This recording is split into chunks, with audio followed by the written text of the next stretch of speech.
멜기세덱을 끌어와서 시편 110편에 보면 시편 110편 보세요.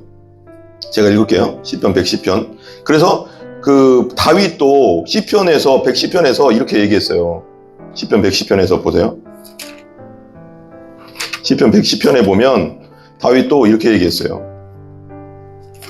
그거 접어놓으시고 110편 보면 110편 4절에 보면 이렇게 나와요. 4절.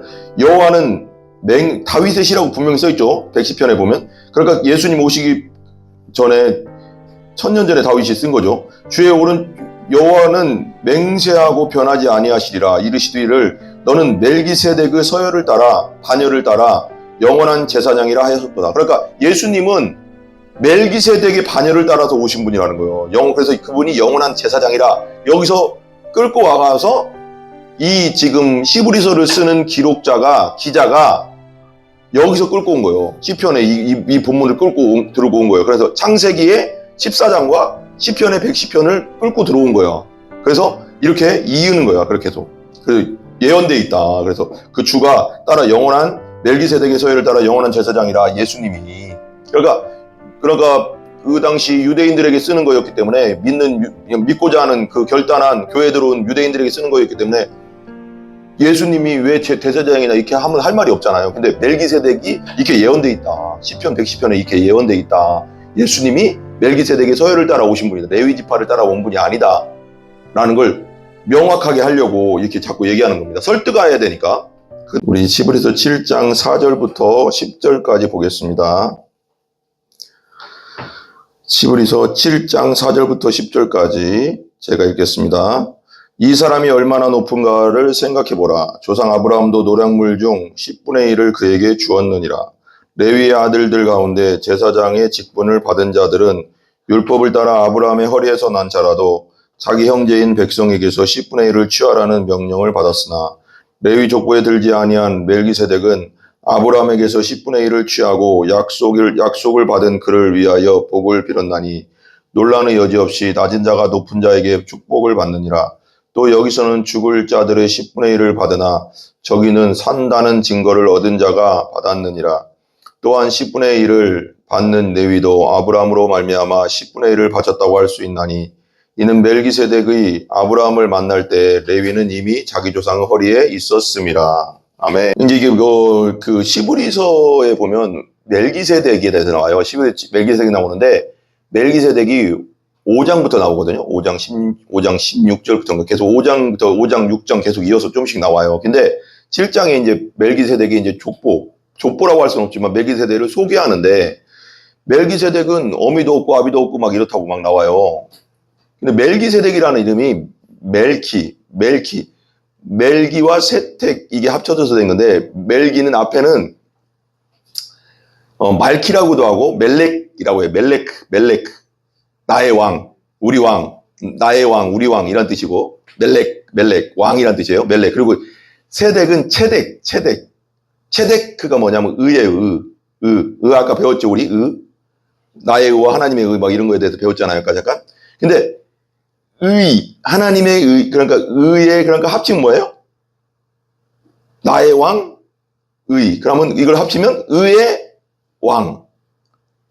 나의 왕은 의롭다. 뭐 이렇게도 되고, 우리 왕은 의로운 왕. 이렇게도 되고, 여러 가지 대열쇠가 없이 멜기테텍. 그런 뜻이에요. 그러니까, 멜기가 멜렉, 왕과 체덱이 합쳐져서 의의 왕, 우리의 왕, 우리의 의의 왕, 이런 뜻이에요. 그러니까, 그런 뜻으로 쓰는 거예요. 그래서, 살렘왕, 여기 이제 7장 1절에 보면 멜기세덱은 살렘왕이요 지극히 높으신 하나님의 제사장이라 그랬어요. 우리 예수님이 삼중직을 갖고 있다고 했죠. 예수님 삼중직 뭐예요? 왕과 제사장과 선지자의 역할을 다 한 거예요. 그죠? 왕으로서의 역할, 제사장의 역할, 대제사장의 역할, 선지자 역할, 삼중직을 다 기름 부음 받은 구약시대의 세 부류가 다 하나님 앞에 기름 부음 받는 자들이거든요. 그러니까 예수님은 삼중직을 다 했는데 여기서 멜기세덱은 살렘 왕이래요. 살렘은 샬롬 있죠. 샬롬. 평강의 왕, 평화의 왕. 그러니까 예루살렘의 왕. 예루살렘의 왕. 그렇죠? 그 다음에 살렘 왕이 지극히 높으신 하나님의 제사장이래. 우리 하나님의 제사장. 그러니까 멜기세덱을 왜 이렇게 자꾸 얘기하냐면 예수님의 이제 그 위에서 계속 이제 대제사장에 대해서 많이 나오잖아요. 5장 위에서 4장 14절 위에도 큰 대제사장인 예수 이렇게 나오잖아요.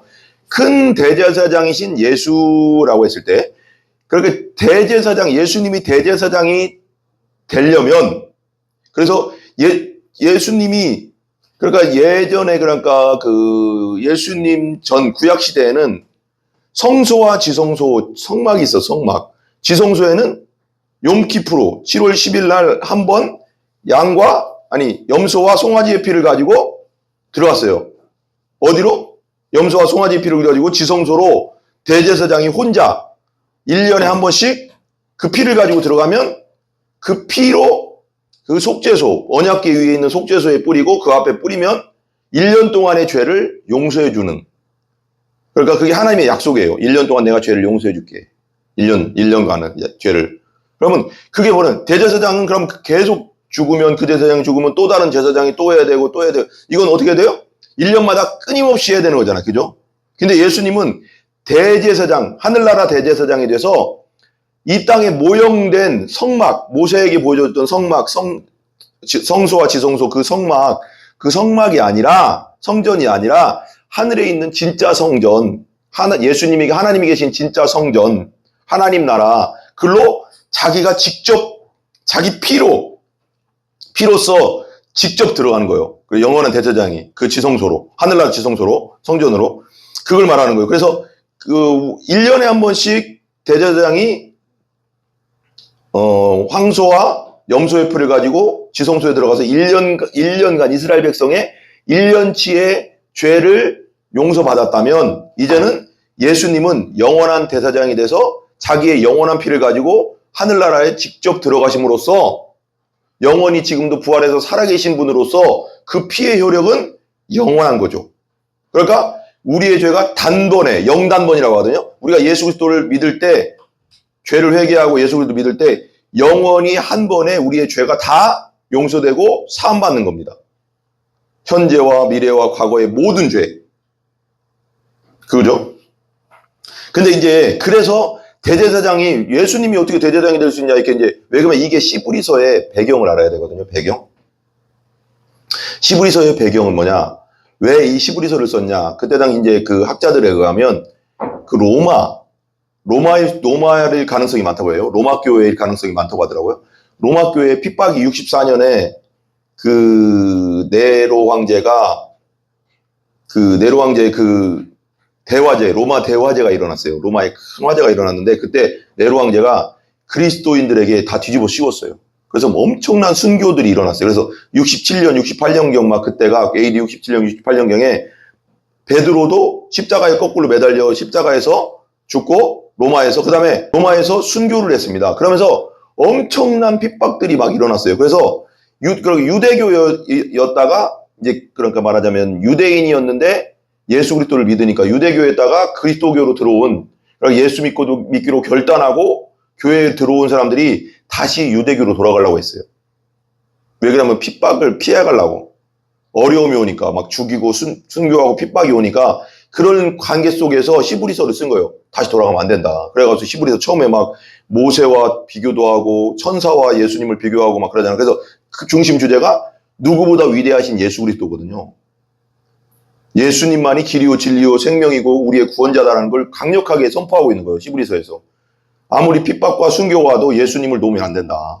예수님 끝까지 붙잡아야 된다. 예수님 믿어야 된다. 끝까지. 이제 그런 의도거든요. 그러니까 히브리인들, 그러니까 교회 예수 믿기로 들어온, 예수 믿기로 결단해서 들어온 히브리인들을 대상으로, 유대인들을 대상으로 썼기 때문에 그 대제사장이 이런 그걸 끌어와서, 구약의 대제사장 끌어와서 예수님이 대제사장이다. 진짜 대제사장이 예수님이다. 이런 걸 보여주려고 하는. 근데 이 히브리 사람들은 잘 알고 있거든요.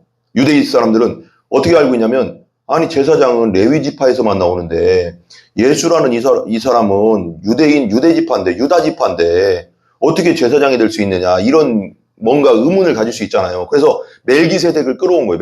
멜기세덱을 구약 성경에 아브라함이 창세기 14장 8절인가요? 창세기 14장에 보면 18절 20절인가? 창세기 14장 18절 20절인가? 확실한 14장은 확실한데 14장에 멜기세덱이 나와요. 멜기세덱. 창세기 14장에. 창세기 12장에 예수님 하나님이 아브라함을 부르잖아요. 그리고 14장에 멜기세덱이 나오는데 멜기세덱이 왜 나오냐면 저 위에 메소포타미아 왕들이 롯이 살던 소돔과 고모라에 쳐들어왔어요. 왕들이. 그래서 롯의 그 소돔에 살던 사람들 그 재산과 롯도 거기 살았기 때문에 그 조카 롯과 그 모든 재산들과 사람들을 다 데리고 갔어요. 다 데리고 가서 다 끌고 간 거죠. 그래서 318명의 자기의 종들을 데리고 군사로 키운 거죠. 종들을 데리고 그 쫓아가서 다 물리치고 다시 데리고 왔어요. 데리고 오다가 예루살렘을 이제 예루살렘으로 오는데 멜기세덱이 그 살렘의 왕이에요. 근데 또 하나님의 제사장이라고 하잖아요. 하나님 제사장. 그래서 11조를 바치는 사건이 있어요. 11조 멜기세덱에게. 근데 그런 사건을 끌어와서 예수님이 우리의 영원한 대제사장이다. 이걸 말하려고 하는 거예요. 말하려고. 그래서 보세요. 그래서 여기 나오잖아요. 아까 이제 2절, 3절, 4절부터지만 같이 한번 읽은 다음에 해봐요. 아브라함이 모든 것 10분의 1을 그에게 나누어 주니라. 그 이름을 해석하면 먼저는 의의 왕이요. 그 다음은 살렘 왕이니 곧 평강의 왕이라. 우리 예수님의 모형이에요. 멜기세덱은 모형. 모형은 뭐예요? 타입. 모형인데 평강의 왕이요. 이 멜기세덱은 뭐냐? 또 아버지도 없고 어머니도 없고 족보도 없고 시작한 날도 없고 생명의 끝도 없고 하나님의 아들과 닮아서 항상 제사장. 아버지도 없고 어머니도 없대요. 그럼 누구예요? 이 땅의 사람이 아니라는 거잖아. 우리는 누구나 아버지와 어머니의 사랑을 통해서 태어나는데 아버지도 없고 어머니도 없고 족보도 없고 시작한 날도 없고 생명도 끝도 없고 하나님의 아들과 닮아서 항상 제사장으로 있는 예수님의 모형이죠. 예수님의 모형. 구약적. 그러니까 멜기세덱을 끌어와서 시편 110편에 보면 시편 110편 보세요. 제가 읽을게요. 시편 110편. 그래서 그 다윗도 시편에서 110편에서 이렇게 얘기했어요. 시편 110편에서 보세요. 시편 110편에 보면 다윗도 이렇게 얘기했어요. 그거 접어놓으시고 110편 보면 110편 4절에 보면 이렇게 나와요. 4절. 여호와는 다윗의 시라고 분명히 써있죠. 110편에 보면. 그러니까 예수님 오시기 전에 1000년 전에 다윗이 쓴 거죠. 주의 오른 여호와는 맹세하고 변하지 아니하시리라. 이르시기를 너는 멜기세덱의 서열을 따라 반열을 따라 영원한 제사장이라 하셨도다. 그러니까 예수님은 멜기세덱의 반열을 따라서 오신 분이라는 거예요. 그래서 그분이 영원한 제사장이라 여기서 끌고 와가서 이 지금 시브리서를 쓰는 기자가 여기서 끌고 온 거예요. 시편에 이 본문을 들고 온 거예요. 그래서 창세기의 14장과 시편의 110편을 끌고 들어온 거예요. 그래서 이렇게 이으는 거야. 그렇게 해서. 예언되어 있다. 그래서 그 주가 따라 영원한 멜기세덱의 서열을 따라 영원한 제사장이라 예수님이. 그러니까 그 당시 유대인들에게 쓰는 거였기 때문에 믿고자 하는 그 결단한 교회에 들어온 유대인들에게 쓰는 거였기 때문에 예수님이 왜 대제사장이나 이렇게 하면 할 말이 없잖아요. 근데 멜기세덱이 이렇게 예언되어 있다. 시편 110편에 이렇게 예언되어 있다. 예수님이 멜기세덱의 서열을 따라 오신 분이다. 레위 지파를 따라 온 분이 아니다. 라는 걸 명확하게 하려고 이렇게 자꾸 얘기하는 겁니다. 설득해야 되니까. 그들을. 설득조니까요. 그래서요. 4절 한번 보세요. 4절. 그리고 이 사람이 얼마나 높은가를 생각해보라. 조상 아브라함도 노략물 중 10분의 1을 그에게 주었느니라. 멜기세덱에게 조상 아브라함도 주었다는 거예요. 그러니까 10분의 1을 그 당시에 그 고대 군동에서 10분의 1을 내가 누군가에게 준다는 건 지위적으로 그 사람이 더 높다는 것을 말하는 거거든요. 뭔가 나보다 더 높은 사람에게 내가 11조를 드리지 낮은 사람에게 주지는 않는다는 거예요. 그러니까 얼마나 높은 사람이냐 이 멜기세덱이. 그러니까 예수님의 모형인데 멜기세덱이 얼마나 높은 사람이냐 이걸 얘기하는 거죠. 그다음에 5절 보세요. 5절. 레위의 아들들 가운데 7장 시브리서 7장 5절. 레위의 아들들 가운데 제사장의 직분을 받은 자들은 율법을 따라 아브라함의 허리에서 난 자라도 이게 무슨 뜻이에요? 레위의 아들들. 그러니까 레위 지파에서 계속 제사장들이 나왔잖아요. 그게 하나님이 정했잖아요. 제사장과 제사장들과 성전에서 행정 보고 또 일하는 사람들을 레위 지파에서만 나왔잖아요. 그래서 레위 지파는 다른 지파들 12지파 말고 12지파지만 12에 속하지만 레위 지파는 땅을 안 줬어요. 특별히 땅을 안 줬어요. 농사 질 수 없었고요. 그러니까 성전의 일만 맡아서 해라. 그렇게 해서 완전 그래서 그럼 먹고 살 길이 없잖아요. 뭐 땅이 있어야지 뭘 어떻게 그래도 먹인데 그래서 하나님이 11조를 만든 11조를 또 여기서 얘기한 거예요. 레위 지파는 다른 지파에서 11지파에서 레위 지파는 완전히 나만 섬기는 지파니까 레위 지파는 내가 기업이니까 나만 섬기는 지파니까 다른 지파에서 농사를 짓고 뭐 소를 기르고 뭐를 해서 니들의 11조를 레위 지파에게 바쳐라. 그래서 이들이 살 수 있게 해라. 그렇게 해서 11조. 그래서 이제 왜 11조 막 어떤 분들은 뭐 11조 무용론을 막 얘기하는데 11조는 옛날부터 있었고요. 예수님도 10의 1조는 하라고 했어요. 10의 1도 하라 그랬어요. 근데 왜 그러냐면 우리가 또 목회자들도 봐봐요. 목회자들도 10의 1조 그리고 헌금으로 그리고 교회를 운영하고 또 목회자들도 그걸로 사는 거거든요. 왜? 하나님이 일만 하니까 우리는. 그러니까 일반 성도들은 10의 1조를 내서 목회자들이 살 수 있도록 생활할 수 있도록 10의 1조도 내고 교회 일도 할 수 있도록 내야 되는 거죠. 당연한 거예요. 이거 당연한 건데 예. 근데 보세요. 10분의 1을 그에게 주었느니라 그래요. 노량물 중 10분의 1을 그 메소포타미아 왕들을 물리치고 이제 갖고 온 노량물 중에 10분의 1을 준 거예요. 5절 보세요. 5절. 레위 아들들 가운데 제사장의 직분을 받은 자들은 율법을 따라 아브라함의 허리에서 난 자라도 그래요. 레위의 아들들도 아브라함의 허리에서 났잖아요. 허리에서 났다는 건 생리적인 현상 말하는 그러니까 사랑해서 말하자면 생식적 능력을 말하는 거죠. 남녀의 사랑 속에서 그러니까 아브라함이 레위의 조상이니까 아브라함의 허리, 아브라함의 씨에 레위가 있었다는 걸 말하는 거죠. 그 안에 그걸 말하는 거죠. 그러니까 허리라는 건 그런 뜻이에요. 여기서. 그러니까 여기 보세요. 제사장들이 직분을 받은 자들은 율법을 따라 아브라함의 허리에서 난 자라도 자기 형제인 백성에게서 10분의 1을 취하라는 명령을 받았으나 그러니까 자기 형제들에게 받았다는 거예요. 아까 잠깐 설명한 거. 레위 지파는 하나님만 섬겨. 니들은 땅 안 줘. 그런데 다른 지파에서 11지파에서 레위 지파로 해서 11조를 내. 그래서 레위 지파가 온전히 주의 일만 할 수 있도록 해. 우리 목회자들 똑같잖아요. 성도들은 밖에서 직장에서 돈을 벌면 10의 1을 내면 우리가 뭐예요? 그 돈으로 사는 거죠. 그리고 교회 일을 하는 거죠. 그리고 11조를 안 내는 건 하나님 앞에 큰 죄죠. 어떻게 보면 진짜 큰 죄죠. 내라고 했는데. 그죠? 그러니까 10분의 1을 그에게 주었느니라. 10분의 1을 난 자라도 자기 형제인 백성이 10분의 1을 취하면 6절 보세요. 6절. 레위 족보에 들지 아니한 멜기세덱은 레위 족보에 멜기세덱은 제사장인데도 레위 지파에 속하지 않았잖아요. 원래 예수님은 하나님께서는 레위 지파를 통해서만 제사장이 나오게 했단 말이에요. 근데 멜기세덱은 레위 지파 이전에 있던 사람이기 때문에 그런 뜻도 있죠. 멜기세덱은 들지 아니한 멜기세덱은 아브라함에게서 10분의 1을 취하고 약속을 받은 그를 위하여 복을 빌었나니 그래요. 멜기세덱이 10분의 1을 받고 아브라함을 축복해 줬단 말이에요.